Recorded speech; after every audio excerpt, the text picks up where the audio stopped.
Yana da kyau idan miji ya biya buƙatarsa da matarsa, to ya dakata kaɗan har sai buƙatar matarsa ta biya. Domin rashin dakata mata ta biya buƙatarta na iya cutar da ita kuma yana iya haifar da tsana a tsakaninsu.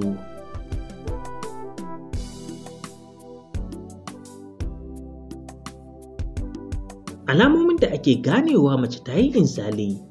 Alama ta farko, miji zai ga gumi ya tsatsafo mata a goshi. Alama ta biyu, zai ji matarsa ta makalkale shi. Alama ta uku ita ce wacce za ta rinka kunyar haɗa ido da mijinta. Alama ta huɗu ita ce wadda idan ta yi inzali, gaɓoɓinta suke sandarewa gaba ɗaya. Alama ta biyar ita ce wacce za ta rinka tura mijinta.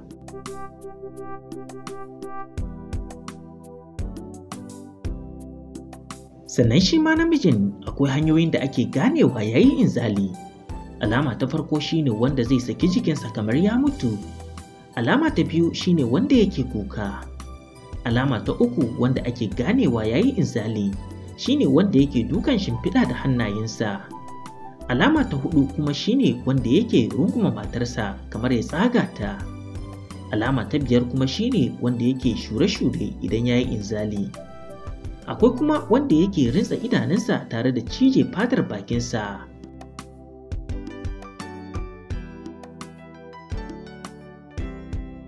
Ruwan maniyyi na haifar da tsananin ƙauna ga ma'aurata, musamman yayin fitowarsa, kuma ya fi yawa a jikin namiji. Shi yasa wasu suke maimaita saduwa da iyalinsu sau 3 a dare ɗaya, ko fiye da haka ba tare da gazawa ba.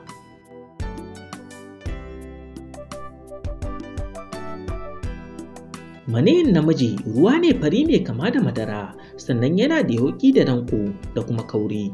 Amma kuma maniyyin mace ruwa ne mara kauri mai launi fatsi-fatsi, sannan yana da yauƙi. Ruwan maniyyi yana da matuƙar muhimmanci a cikin ma'aurata.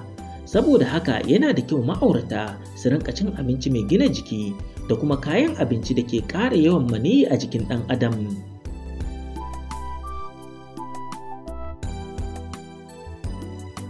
Mun samu wannan tunatarwa daga bakin Sheikh Aminu Ibrahim Daurawa, jihar Kano, Najeriya.